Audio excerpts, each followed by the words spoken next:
So today's topic in current electricity, we will study electric resistance. So first question is, what is electric resistance? So see, the hindrance offered in the flow of electric charge is called electric resistance.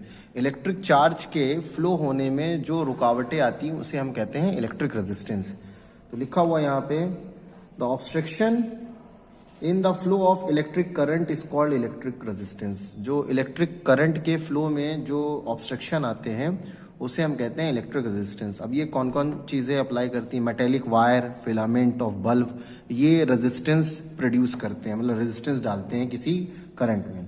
अब resistance को हम दो तरह से add कर सकते हैं. एक है सीरीज कॉम्बिनेशन और दूसरा है पैरेलल कॉम्बिनेशन. तो देखिए, पहले हम लोग देखते हैं सीरीज कॉम्बिनेशन. सपोज करिए यहाँ पे दो डायग्राम दिए हैं, एक में बल्ब B1 लगा, एक में बल्ब B2 लगा, दोनों सेम बैटरी से कनेक्ट किए जाते हैं. ठीक है, अगर हम इन दोनों बल्ब को इस तरीके से ऐड कर दें, एंड टू एंड कनेक्ट कर दें, तो ये कहलाता है सीरीज कॉम्बिनेशन. तो जब भी कोई भी रेजिस्टेंस वाली चीज सीरीज में ऐड की जाती है तो रेजिस्टेंस बढ़ जाता है, और रेजिस्टेंस बढ़ेगा तो करंट घट जाएगा, और करंट घटेगा तो ग्लो कम करेगा. मतलब जब ये बल्ब सिंगल सिंगल जलाए जाते हैं तो ज़्यादा ब्राइट जलते हैं, बट अगर इनको सीरीज में कनेक्ट कर दिया जाए तो ये डिम हो जाएंगे. क्यों? रेजिस्टेंस बढ़ जाएगा सर्किट का, तो करंट डाउन हो जाएगा. तो देखिए, characteristics of resistance in series, ये याद रखना है, इंपॉर्टेंट है. Number 1, in series the resistance increases with the increase the number of resistors. अगर रेजिस्टर्स हम ज़्यादा ऐड करेंगे सीरीज में तो रेजिस्टेंस बढ़ जाएगा. रेजिस्टेंस बढ़ता है तो क्या होगा? The current in the series decrease with the increase in the number of resistors. अगर रेजिस्टेंस बढ़ेगा तो करंट घटेगा. ठीक है. In series combination if one bulb get fused the other bulb stops glowing as the circuit is broken. याद रखिए, series combination की एक सबसे बड़ी प्रॉब्लम होती है कि अगर सीरीज कॉम्बिनेशन की कोई एक डिवाइस भी वर्क करना बंद कर देती है तो बाकी सारी चीज़ें बंद हो जाती हैं. तो इसलिए जो घरों में इलेक्ट्रिक सर्किट जो बिछाया जाता है वो सीरीज कॉम्बिनेशन में नहीं होता. ठीक है, पैरेलल लगाया जाता. तो ये तीन कैरेक्टरिस्टिक्स हैं. सीरीज की क्या कमियां हैं कि सीरीज में अगर रेजिस्टेंस को हम जोड़ते हैं तो रेजिस्टेंस बढ़ जाता है और करंट कम हो जाता है, जिससे चीज़ें अपनी फुल एफिशिएंसी से वर्क नहीं करते. दूसरा, अगर सीरीज कॉम्बिनेशन में कोई एक भी अप्लायंस वर्क करना बंद करते हैं तो बाकी सारे अप्लायंस बंद हो जाते हैं. फिर आता है रेजिस्टेंस इन पैरेलल. तो अगर मान लीजिए उन्हीं बल्ब्स को, जैसे ये दो बल्ब थे, इनको अगर हम इस तरीके से ऐड कर दें कि एक बल्ब का एक एंड दूसरे बल्ब का एक एंड जोड़ दिया जाए, फिर ये दोनों एंड आपस में जोड़ें और फिर ये बैटरी से कनेक्ट की जाए. ये बैटरी होती है. ठीक है, बैटरी या सेल. तो हम क्या देखते हैं, रेजिस्टेंस दोनों का पैरेलल में इस तरीके से जब हम जोड़ते हैं तो रेजिस्टेंस जो है वो घट जाता है. अच्छा, इस तरीके के रेजिस्टेंस कॉम्बिनेशन में जो टोटल रेजिस्टेंस होता है वो R बराबर होता है R1 प्लस R2. मतलब अगर इंडिविजुअल रेजिस्टेंस R1 और R2 है तो सीरीज में रेजिस्टेंस क्या हो जाएगा? R1 प्लस R2 बढ़ जाएगा. बट अगर यहाँ पर इसका रेजिस्टेंस R1 है, इसका रेजिस्टेंस R2 है और पैरेलल जोड़ा गया तो रिजल्टेंट रेजिस्टेंस R बराबर होगा R1 R2 upon R1 plus R2. तो ये वैल्यू जो होती है ये हमेशा किसी भी एक रेजिस्टेंस की वैल्यू से कम आती है, बढ़ती नहीं है. ठीक है, मतलब अगर ये 10 ओम है, ये 20 ओम है, तो रिजल्टेंट जो होगा वो 10 इंटू 20 अपॉन 10 प्लस 20, मतलब कितना हो जाएगा?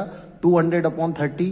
तो अगर हम इसको सॉल्व करते हैं तो लगभग 6.67 ओम आएगा. मतलब अगर रेजिस्टेंस को हम पैरेलल जोड़ते हैं तो टोटल रेजिस्टेंस घट जाता है. रेजिस्टेंस घटेगा तो करंट की वैल्यू बढ़ेगी.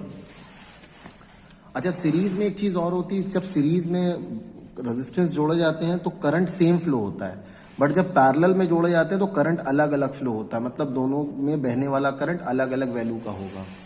अब कैरेक्टरिस्टिक्स आ जाती हैं, characteristics of resistance in parallel. तो देखिए, in parallel the resistance decreases with increase in the number of resistors. अगर रेजिस्टेंस बढ़ाएंगे तो क्या होगा? टोटल रेजिस्टेंस घट जाता है. The current in parallel increases with increase in the number of resistance. मतलब रेजिस्टेंस बढ़ेगा तो करंट बढ़ेगा पैरेलल में. In parallel combination if one bulb get fused the other bulb still continue to glow. ठीक, circuit break नहीं होता. मतलब अगर पैरेलल में कोई डिवाइसेस लगी हैं और कोई एक डिवाइस वर्क करना बंद कर दें तो बाकी सारी डिवाइस वर्क करती रहती. ये इसके इंपॉर्टेंट फीचर है.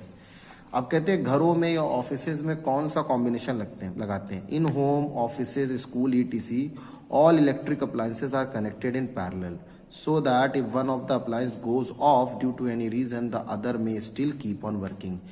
घरों में, ऑफिसेज में, मतलब जो भी चीज़ होती है इन सबको हम पैरेलल कॉम्बिनेशन में लगाते हैं, सीरीज में नहीं लगाते. अब आता है relation between resistance, potential difference and current. तो रिलेशन सीधा है, ये ओम्स का लॉ भी है. The resistance of a wire is the ratio of potential difference between the terminal to the current flowing in the wire. R is equal to क्या होता है, वी अपॉन आर. तो यूनिट ऑफ रेजिस्टेंस इसको लिखा जाता है ओम. Symbol इसका ये होता है. 1 ओम बराबर होता है 1 वोल्ट पर एम्पियर. ये इंपॉर्टेंट चीज है. Factor affecting the resistance of a conductor. किसी कंडक्टर के रेजिस्टेंस पे कौन से फैक्टर अफेक्ट करते हैं? देखिए 4 फैक्टर है. नंबर 1 है material of wire. Different material different resistance offered करते हैं. जो गुड कंडक्टर होते हैं उनका रेजिस्टेंस कम होता है, जो बैड कंडक्टर होते हैं उनका रेजिस्टेंस ज्यादा होता है. Length of the wire. Wire जितना ज्यादा लंबा होगा रेजिस्टेंस उतनी ज्यादा होगा. वायर जितना छोटा होगा रेजिस्टेंस उतनी कम होगी. Area of cross section of the wire. अगर वायर मोटा है तो रेजिस्टेंस कम होता है, वायर पतला है तो रेजिस्टेंस ज्यादा होता है. Thicker wire offer less resistance. मोटा वायर कम रेजिस्टेंस लगाता है. Temperature of the wire. अगर टेम्परेचर बढ़ेगा तो रेजिस्टेंस भी बढ़ जाएगा. ये इंपॉर्टेंट है फीचर्स जो याद करने हैं. अब इनके वो क्वेश्चन देख लीजिए एक्सरसाइज के जो आपको कॉपी में करने हैं. What is mean by the resistance of electric circuit करना है, अभी बताया. ठीक है. Filament of a bulb become hot when an electric current is passed through it, but connecting wires carrying current do not become hot. Why? ये करेंगे. कह रहे हैं बल्ब का फिलामेंट गर्म हो जाता है, जलने लगता है, जबकि वायर जो होते हैं, कनेक्टिंग वायर होते हैं, वो गर्म नहीं होते. क्यों? बिकॉज बल्ब में जो फिलामेंट होता है उसका रेजिस्टेंस ज्यादा होता है, जबकि कनेक्टिंग वायर का रेजिस्टेंस कम होता है. ठीक है. इसलिए फिलामेंट बल्ब जलने लगता है, जबकि इलेक्ट्रिक वायर नहीं होते. Name the device regulate the current in an electric circuit. बेटा उस डिवाइस का नाम बताना है जो इलेक्ट्रिक सर्किट में करंट को कंट्रोल करता है. वो होते हैं रेजिस्टेंस. ठीक है. अब देखिए एक सर्किट बना हुआ है. In the electric circuit shown in 13.11 label the part of A B C D E F and G. इन सबके नाम देखिए. ए क्या है? ये सेल है. बी क्या है? That is a bulb. ठीक है. सी क्या है? That is ammeter. ठीक है. डी क्या है? दैट इज ए क्लोज्ड की. ठीक है. ई क्या है? रियोस्टाट. ठीक है. एफ क्या है? That is resistance. जी क्या है? इसको हम कहते हैं एमीटर, सॉरी वोल्ट मीटर. ठीक. Volt meter, ammeter, bulb, cell, resistance, और this is rheostat and this is closed key. अब कह रहे हैं फिफ्थ में कह रहे हैं draw a circuit diagram with a cell, a switch, an ammeter and 2 bulb connected in series. बस सेम चीज बनानी है. यहाँ पे 2 बल्ब कर देना, ये हटा देना है आपको. What will be the relative value of current passing through the each bulb. देखिए जब सीरीज में लगे होते हैं तो हर बल्ब में सेम करंट पास होगा. ठीक है. आपको ये पूरा हटा देना है, की लगी रहेगी. यहाँ सिर्फ 2 बल्ब आप सीरीज में ऐड कर दीजिए, पूरा सर्किट बन गया. एमीटर लगा दीजिए. फिर कह रहे हैं in question number 5 if 2 bulbs instead of series are connected in parallel how would the current change through the each bulb. कह रहे हैं अगर सीरीज की जगह पैरेलल बल्ब लगाते हैं तब करंट कैसे, करंट की वैल्यू बढ़ जाएगी. ठीक है. 6 भी कर लेंगे. 7 क्या कह रहे हैं if in question number 5 1 bulb is disconnected. Question number 5 में सीरीज में लगा था, तो अगर एक बल्ब डिस्कनेक्ट हो जाएगा तो क्या होगा, करंट फ्लो होना बंद हो जाएगा.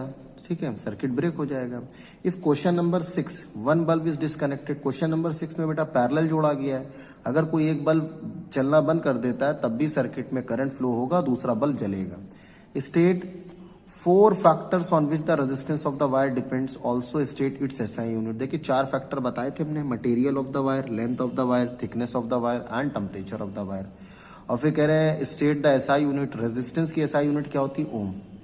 फिर कह रहे define Ohm's law. Ohm's law क्या है, देखिए इसमें पीछे मेंशन नहीं किया गया ओम्स लॉ, बट हम आपको बता देते हैं. Ohm's law states that if all the physical condition remains constant. Physical condition का मतलब length, thickness and temperature remains constant, then the applied potential is always proportional to the current flowing in the circuit. मतलब V is proportional to I होता है. ये Ohm's law है. इस proportionality को हटाने के लिए कांस्टेंट लगाते हैं जिसे R कहते हैं. तो ये फॉर्मूला हो जाता है. ठीक. इसी फॉर्मूले को ऊपर यहाँ पर शो किया गया है. ठीक है. ओम्स लॉ क्या कहता है, if all the physical condition remains constant then the applied potential is always proportional to the current flowing in the conductor. Next देखिए इसके आगे डिफाइन ओम्स लॉ हो जाएगा, how are the potential difference current and resistor related to each other, ये भी बताया था, V is equal to I R, तो आप ये लिख सकते हैं। फिर कह रहे हैं a cell of potential difference 1.5 volt is connected to a bulb. देखिए ये V दिया गया है, ठीक है, मेंशन कर दिया गया है। The resistance of filament bulb is 15, यहाँ W लिखा है, W नहीं होना चाहिए, यहाँ ओम होना चाहिए। रेजिस्टेंस की यूनिट ओम होता है। Find the current drawn from the cell, तो हम लोग फॉर्मूला लगाएंगे I बराबर V अपॉन R। V कितना है 1.5, R कितना है 15, जब हम डैश में हटाएंगे तो क्या 15/150, तो ये हो जाएगा आपका 1/10, मतलब 0.1 आ जाएगा, ठीक है, 0.1। फिर 12 देखिए, कह रहे हैं a bulb is connected to a cell, how is the resistance of the circuit affected if another identical bulb is connected in series. अगर सेम बल्ब सीरीज में लगाएंगे तो रेजिस्टेंस बढ़ जाएगा, डबल हो जाएगा, और सेम बल्ब अगर पैरेलल लगाएंगे तो रेजिस्टेंस आधा हो जाएगा। 13th वाला, how are the electrical appliances connected in home and offices, तो electrical appliances are connected in home and offices in parallel arrangement. Give reason for your answer, because if one of the appliance get fused then other should work. अगर कोई एक appliance work करना बंद कर दे तो बाकी सारे वर्क करते रहें, ये रीजन है। 14th कह रहा है a cell is connected to a bulb which develops a potential difference of 6 volt. देखिए वोल्ट V दे दिया गया, the current in the circuit I दे दिया गया, फाइंड द रेजिस्टेंस, तो R इज इक्वल टू क्या होगा V अपॉन I। V कितना दिया 6, I कितना है 1, तो 6 वॉट नहीं, ये ओम होगा, 6 ओम, दिस इज द रेजिस्टेंस। ठीक, यहाँ तक कर लेंगे, नेक्स्ट टर्न में हम लोग इसके आगे का पढ़ेंगे।